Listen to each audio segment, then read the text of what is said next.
দশম শ্রেণীর শিক্ষার্থীরা, তোমাদের তো প্রাক নির্বাচনী পরীক্ষা বা প্রি টেস্ট পরীক্ষা হচ্ছে। তো তোমাদের বিজ্ঞানের প্রশ্ন ও ফাইনাল সাজেশন নিয়ে হাজির হয়ে গেলাম। তোমাদের যাদের বিজ্ঞান পরীক্ষা, তোমাদের জন্য এই ভিডিওটা খুবই জরুরি। দেখো, তোমাদের প্রথম অধ্যায় রয়েছে উন্নতর জীবনধারা। এখান থেকে তোমরা কি কি পড়বে?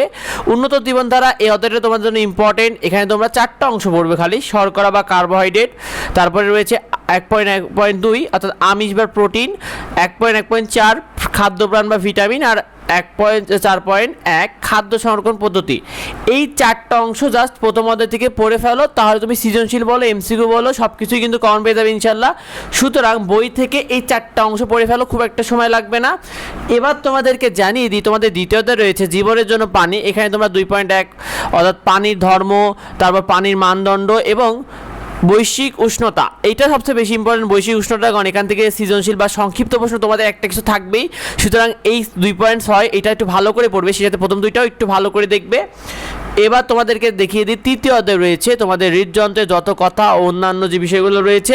তৃতীয় অধ্যায় থেকে তোমরা 3.1 রক্ত, 3.2 রক্তের গ্রুপ আর 3.4 রক্তচাপ, এই 3টা অংশ সব থেকে বেশি করে পড়বে, কারণ তৃতীয় অধ্যায় থেকে তোমাদের সৃজনশীল প্রশ্ন অবশ্যই একটা থাকবে। সুতরাং অবশ্যই এই তৃতীয় অধ্যায়টা খুব ভালো করে পড়ে ফেলবে।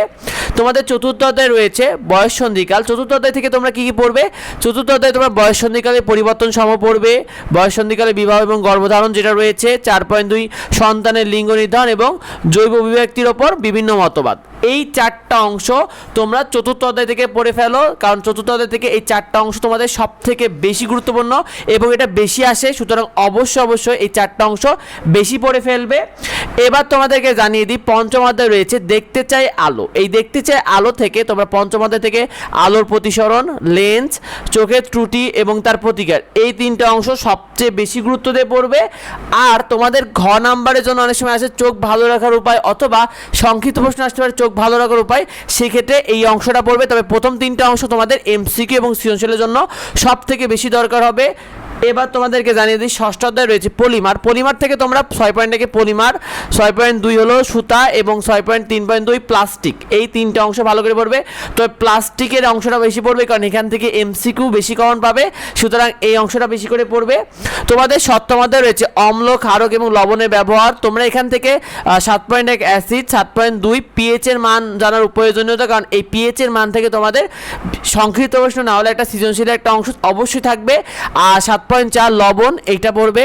তোমাদের অষ্টম অধ্যায় রয়েছে আমাদের সম্পদ। এখান থেকে তোমরা মাটির গঠন, বাংলাদেশের প্রাকৃতিক জ্বালানির উৎস এবং কয়লাটা সব থেকে বেশি গুরুত্ব দিয়ে পড়বে, কারণ এটা থেকে তোমরা সৃজনশীল পাবে। সুতরাং এটা অথবা সংক্ষিপ্ত প্রশ্ন পাবে।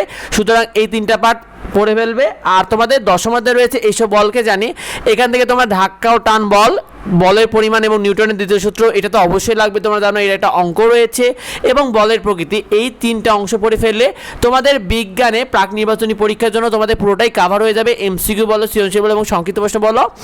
তোমাদের বিজ্ঞান প্রশ্নে তোমাদের সৃজনশীল প্রশ্নে 50 নাম্বার, 8টা থাকবে, 5টা লিখতে হবে।